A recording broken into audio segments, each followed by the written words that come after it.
A very good morning I bid to our lecturer, Mr. Tirumurti. Today, my group, which consists of me, Salina Tan, Chelsea N. Wong, and Siti Raihanah, are going to present task 2 oral presentation for TSLB 3103 Second Language Acquisition. So before we start our presentation today, I would like to give a brief description of the lesson plan that we have chosen. So we have chosen a year 5 lesson plan, and the topic is on module 1, towns and city. So the pupils are of high proficiency level, and the main skill of this lesson is speaking, and the complementary skill is listening. And we took this lesson plan from teacherash.com.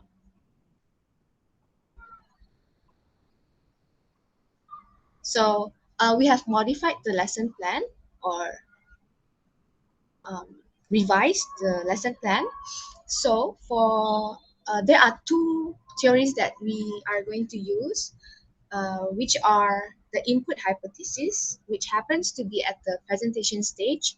So what we do here is that we have modified it to become a more situational teaching, which I'm going to present later. And also the output hypothesis, which is during production stage, and this is where the information gap happens. So with the revised lesson plan, it is more of student-centered, whereas the original lesson plan is more teacher-centered, like teacher giving information, teacher in chalk and talk method. But with the revised lesson plan, we have included the fun element in the lesson, and it's more student-centered. Therefore, we have decided to put this situational teaching here and also the information gap. So as I mentioned just now, we are using two hypotheses or theories. The first theory or hypothesis is from Stephen questions, which is the input hypothesis. And today we are going to look at three definition or understanding of the input hypothesis by Stephen questions from different years. So first, we're going to look at 1981. So here, language is acquired. But what does it mean by language is acquired?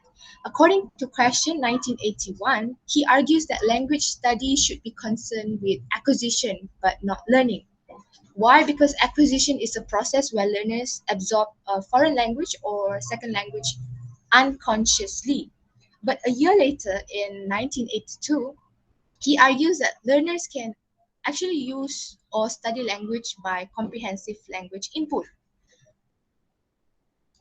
which is the point that we have included in the slide. Comprehensive language input, which is the necessary condition of acquiring a foreign language or second language. So only when information input is comprehensive, then only learners can acquire the language well, because comprehensive information can have a positive impact on the language study. And a year later, in 1983,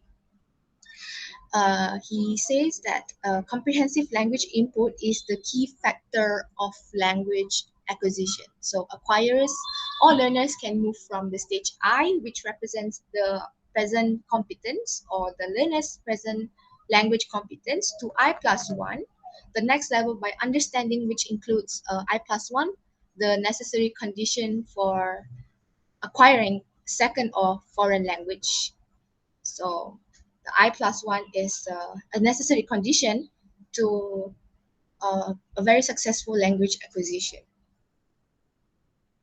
Next, we are going to look at the analysis of the lesson plan and how input hypothesis is shown in the lesson plan. So today, we're going to present 3 points, which are improving information quality, comprehended input, and L2 here refers to English as a tool for expression. So the first one is improving information quality. So by improving the quality and quantity of language input, teaching can reach the I+1 level, which I've mentioned earlier is a necessary condition for language acquisition. So how do teachers actually improve the quality and the quantity of language input? I've already mentioned this earlier, where we have revised or modified the lesson plan by converting it to more teacher-centered method, where during presentation stage, teachers actually show a really interesting resources, which includes visuals and not only the chalk and talk method. So different input methods and the addition of fresh, interesting resources should be adopted according to learners' ability or other factors. And next, comprehended input. The frequent use of visuals provides the opportunities for pupils to visualize better, hence making the input more comprehensible. So when uh, the addition of visuals and interesting resources are added, pupils become more interested in learning and acquiring the language because little forms and rules are emphasized during the lesson, making the input more meaningful and fun. And under the multimedia teaching mode, which refers to the inclusion of ICT, in visuals, musics, and stuff like that, messages are transported and communicated directly to the learners. And the third point is using English as a tool for expression. So here, because little forms and rules are emphasized, therefore, students, all the agreement or disagreement ideas are welcome during the lesson. So when student may pay more attention to visuals such as color, flash, pictures, and scenario, they are not embarrassed or shy to share their thoughts and express themselves using the second language here, which is English. And next, I'm going to pass to Raihanah to present about the output hypothesis. Thank you, Salina. So, the output hypothesis had been proposed by Mary Swain. So, let's see about the meaning. What is output hypothesis? So, for the first one, in 1993, Swain hypothesis, there's a language gap. This is important here. So, language gap is about when the learners notice the gap in their second language knowledge. So, when they notice the gap, they are more motivated to modify the output to learn something to fill in that gap, that gap in their knowledge. So, the next one is for 1995 for noticing. So, noticing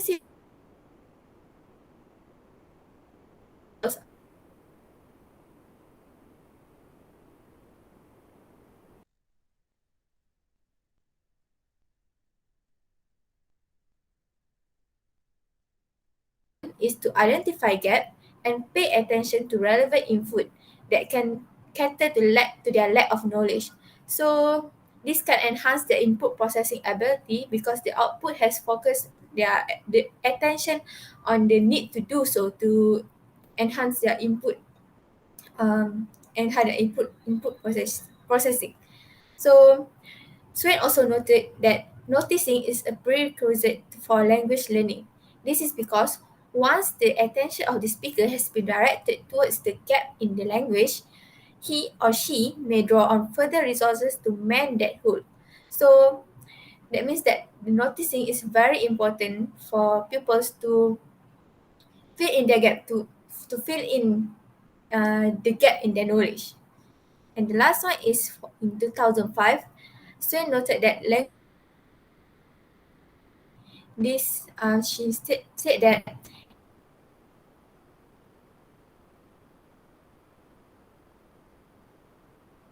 of the process of second language learning. Okay, next.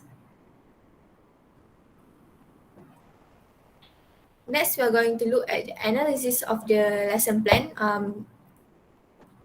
from the output hypothesis. Using the output hypothesis. Okay, the first one is constant practice. So the constant practice that is receiving feedback and improving any gaps during the output process. So we can see that in the lesson plan, the teacher moved from the individual practice to the pair and group tasks during the production stage. So here we can see that the skill is being taught constantly and the accuracy can be developed through the practice here. That is, practice is like the output here, the output. And the next one is accurate language production. So that is the flow between semantic processing to grammatical processing. So semantic processing is the processing that occurs after we hear a word and encode its meaning. So this causes us to relate the word that we just heard to other words with similar meaning. Um, for example, when we learn about uh, new vocabulary when we are reading a book, but we don't know what it means, but we can relate the word to other similar word based on the context alone, something like that. And when we are using semantic processing, students can remember the input for a long time. So this can aid with grammatical processing later on when the students have more input. Okay, next one.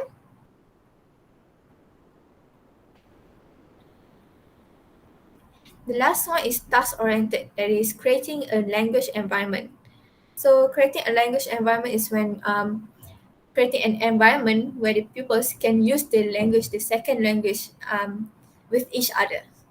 So this way, the pupils can get their peer feedback when they are using the language with each other. So this can improve their language accuracy over time. So to do this, task-oriented lessons or activities can help with language acquisition because they can use the input given during the presentation stage. They can use the input given in the practice and production stage later on. Okay. After this, I will pass it to Chelsea.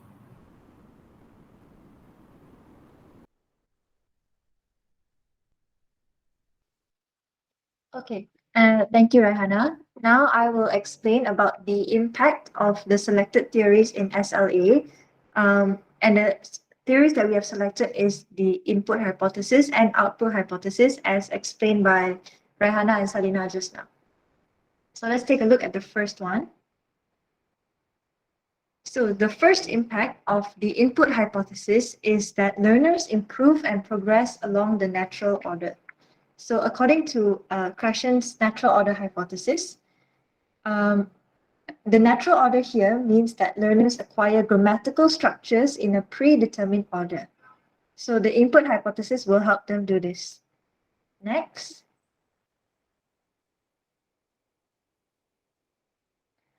Comprehensible input allows learners to produce when they are ready. This means that comprehensible input doesn't force any early production of the second language, but instead recognizes that improvement comes from supplying communicative and comprehensible input. So this is the second impact of the input hypothesis. And moving on to the third one. Significant learning can occur through comprehensible input. So this one actually relates quite closely to what Raihanah was discussing about semantic and grammatical processing. So there was a famous study called the Clockwork Orange study, which actually relates to comprehensible input. So in this study, the subjects were given a story called The Clockwork Orange, and in this story it actually has 241 words from a Russian slang dialect called Natsat, and these were foreign words to the subjects. And each word was repeated on an average of 15 times, and the participants read without a dictionary. So after this after finished reading the story, they were given a vocabulary test to see how much of the foreign language they actually understood. So the results actually showed that the average score on that test was 76%, and the participants actually acquired the meaning of at least 45 foreign words just by reading comprehensible input. So the fact that the words were repeated on an average of 15 times throughout the story made the input more comprehensible because as learners read, even though they don't have a dictionary with them, they could make sense of the word as they read more and more throughout the story. So next, the impact of the output hypothesis in second language acquisition. So the first one, language will serve as a mediating tool. So a mediating tool is basically the the tool that facilitates a learner's interaction with the world.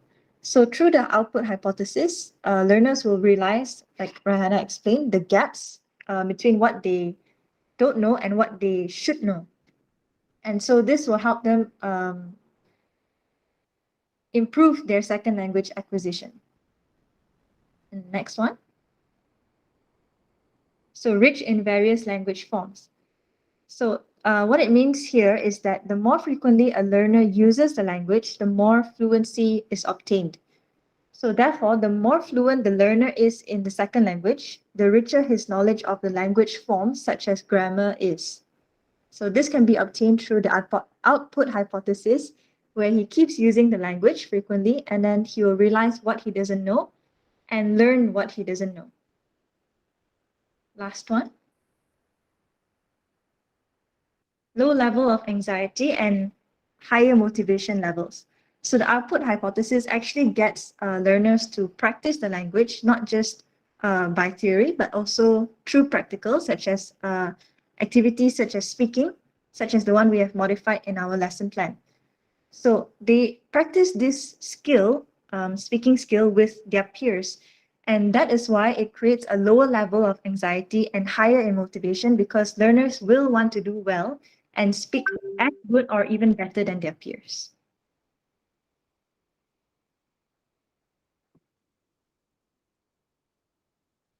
And this is our list of references.